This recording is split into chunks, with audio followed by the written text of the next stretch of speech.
Saudara-saudari yang terkasih, suatu ketika terjadi perbincangan antara anak unta dengan ibunya. Ini ada unta dengan anaknya di kebun binatang Taman Sari sana, Bandung. Anak unta ini bertanya kepada ibunya, "Bunda, kenapa kita itu memiliki kaki yang besar?" Ibunya menjawab, "Kita punya kaki yang besar supaya kalau kita berjalan di pasir, di padang gurun, kita tidak terjerumus." Lalu anak unta ini bertanya lagi, "Kenapa kita punya bulu mata yang panjang?" Ibunya menjawab, "Bulu mata ini berfungsi untuk menjaga mata kita, supaya saat kita berjalan di padang pasir, mata kita tidak kemasukan debu atau pasir yang dibawa angin." Si anak unta ini mengangguk-angguk, tapi dia masih penasaran. Lalu dia menanyakan satu hal lagi, "Bunda, kenapa punggung kita itu terlihat aneh seperti ini?" Ya, ada punuknya itu. Ibunya menjelaskan, punggung kita seperti ini berguna untuk menyimpan air. Saat kita berjalan di padang pasir yang kering, kita akan terbantu dengan itu. Lalu anak ini kembali bertanya lagi, "Terakhir Bunda, lalu semuanya itu yang Bunda katakan, kita punya kaki yang besar untuk supaya kita tidak terjerumus di pasir, kita punya bulu mata yang panjang supaya mata kita selamat dari debu pasir, kita punya punuk di punggung kita supaya kita bisa bertahan berjalan di padang pasir. Lalu apa gunanya itu kalau sekarang kita di kebun binatang ini?" Bapak Ibu saudara-saudariku yang terkasih, kita itu ibarat unta ini. Semua, ya ini bukan mengacu pada satu orang A atau B. Kita semua ibarat unta ini. Seperti unta ini, kalau dia mau mengenali jati dirinya lagi, maka ia mesti kembali ke padang pasir. Kalau tidak, ya yang terjadi seperti anak unta tadi, mempertanyakan apa gunanya kaki besar, bulu mata panjang, dan punggung dengan punuknya itu. Supaya kita pun menyadari akan jati diri kita, maka penting bagi kita untuk sekali waktu kembali ke padang pasir. Dan masa Prapaskah itu adalah padang pasir bagi kita. Untuk secara khusus menyadari kembali anugerah-anugerah yang diberikan Tuhan di dalam hidup kita, yang memampukan kita untuk menghadapi godaan-godaan yang ada di dalam kehidupan ini.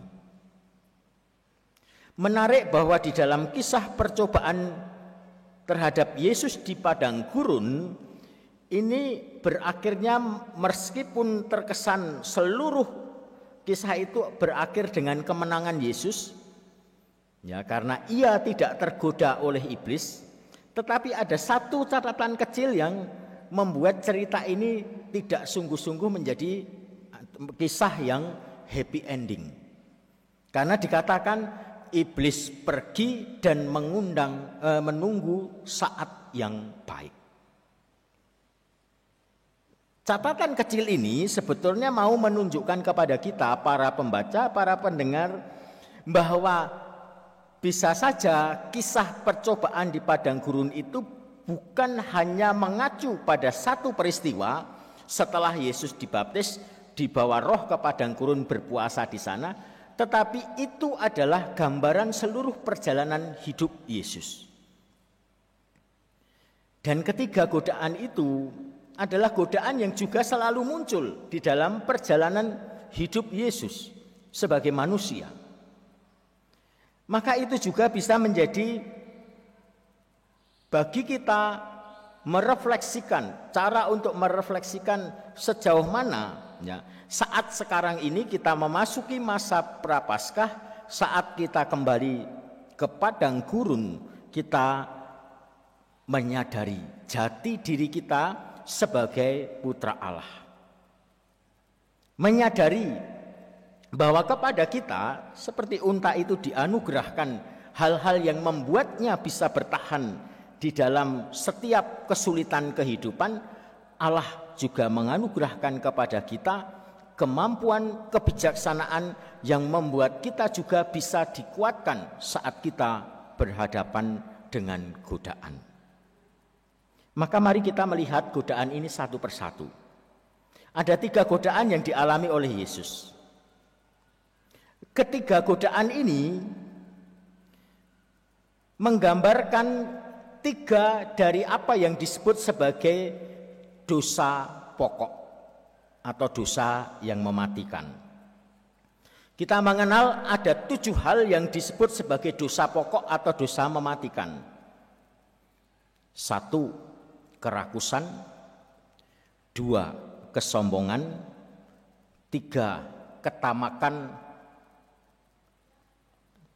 yang keempat kemarahan, kelima iri hati, keenam hawa nafsu, ketujuh kemalasan. Jadi orang yang malas itu masuk dalam dosa pokok. Disebut dosa pokok karena dosa ini yang biasanya akan melahirkan dosa-dosa yang lain kalau dosa ini tidak ditangani. Godaan yang dialami oleh Yesus, ketiga godaan itu berkaitan dengan 3 dosa pokok yang pertama, yaitu kerakusan, ketamakan atau keserakahan, dan kesombongan. Ketika Yesus diminta untuk mengubah batu menjadi roti, itu berkaitan dengan soal makanan. Nah, makanan itu sangat erat dengan istilah ungkapan rakus. Ungkapan rakus itu dipakai untuk menggambarkan orang yang segala-galanya itu dimakan. Segala hal dimakan. Nah, itu orang yang rakus. Pada akhirnya itu bukan hanya menggambarkan soal makanan jasmani saja, tetapi segala hal itu ingin dicapai. Bahkan ya dalam konteks sekarang itu menjadi begitu relevan. Orang bisa segala hal itu dibeli padahal mungkin tidak butuh. Nah, itu contoh kerakusan zaman sekarang. Mungkin bukan sesuatu yang butuh-butuh amat. Maka ini sangat realistis dengan keadaan atau kondisi kita saat ini. Rakus itu bukan hanya mengacu pada soal makanan, tetapi pada segala hal materi yang seringkali kita kejar sebagai pemenuhan atas keinginan diri kita. Yang kedua, Yesus diminta untuk menyembah setan dengan janji bahwa semua hal akan diberikan kepadanya. Nah, ini adalah berkaitan dengan dosa ketamakan atau keserakahan. Orang yang tamak atau orang yang serakah adalah orang yang ingin mencapai segala hal bahkan dengan cara-cara yang tidak baik. Itu orang tamak. Ini mirip-mirip dengan yang pertama, tetapi kalau yang pertama ini lebih kecenderungan untuk memenuhi diri sendiri. Nah, kalau sudah sampai pada ciri tamak, itu biasanya sampai merugikan orang lain. Bahkan orang bisa mencapai segala sesuatu yang diinginkannya dengan cara-cara yang merugikan orang. Nah, maka contoh kasus korupsi itu adalah contoh tamak. Karena orang ingin memenuhi diri, tadi rakus, lalu dia menghalalkan segala cara. Orang tamak itu bisa membuat dia karena ingin kekayaan lalu menempuh cara-cara yang mungkin bertentangan dengan iman. Ya, lalu pergi ke dukun, pergi ke rumah penanyaan, ya, untuk mendapatkan kekayaan. Mencapai itu bahkan tidak peduli lagi caranya itu baik atau tidak. Bahkan digambarkan dengan sangat ekstrim, bahkan mungkin orang bisa menyembah setan, menyembah iblis demi mendapatkan apa yang diinginkannya.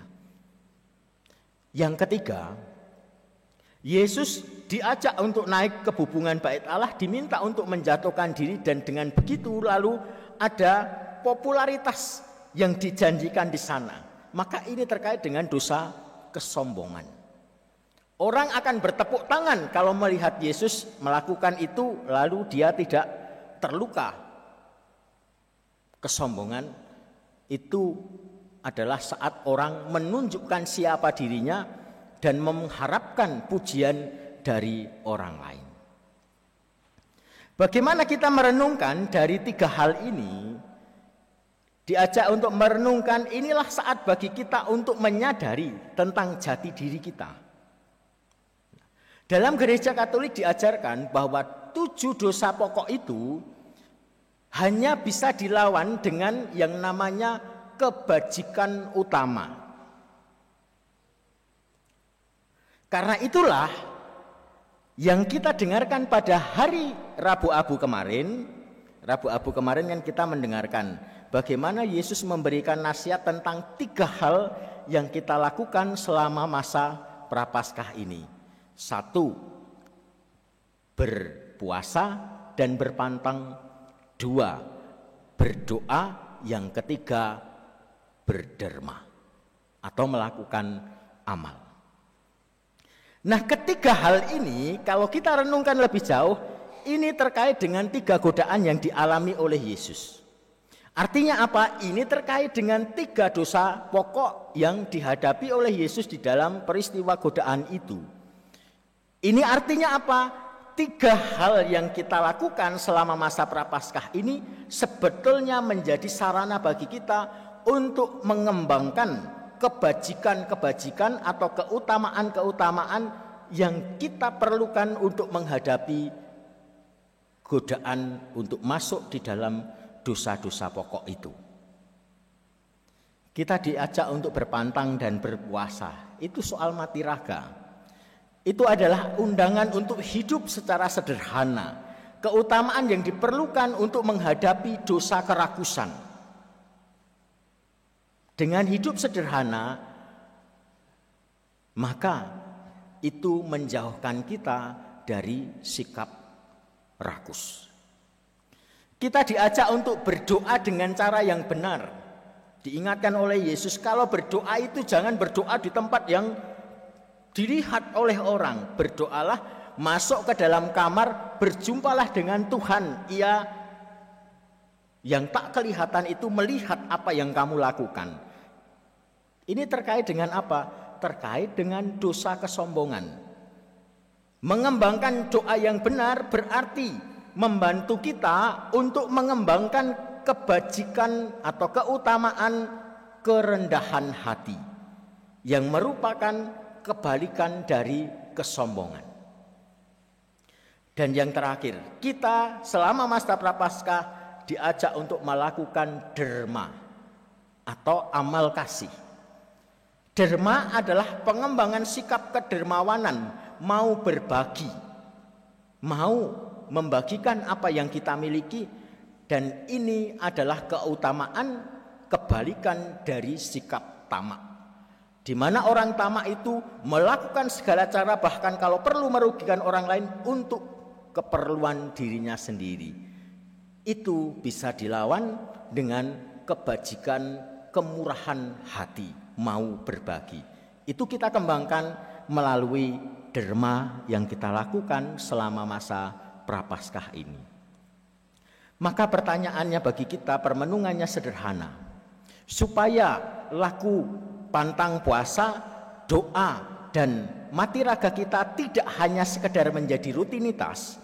Baik kalau kita bertanya kepada diri kita masing-masing, sejauh mana sarana-sarana itu mengarahkan saya kepada kebajikan-kebajikan tadi. di mana itu diperlukan untuk melawan dosa-dosa pokok yang dihadapi oleh Yesus di dalam puasanya di padang gurun. Apakah puasa dan pantang yang saya lakukan semakin membuat saya bisa menjalani kehidupan secara sederhana, tidak sekedar mengikuti apa yang kita inginkan, membantu kita untuk menahan diri terhadap segala keinginan akan kebutuhan material yang ada?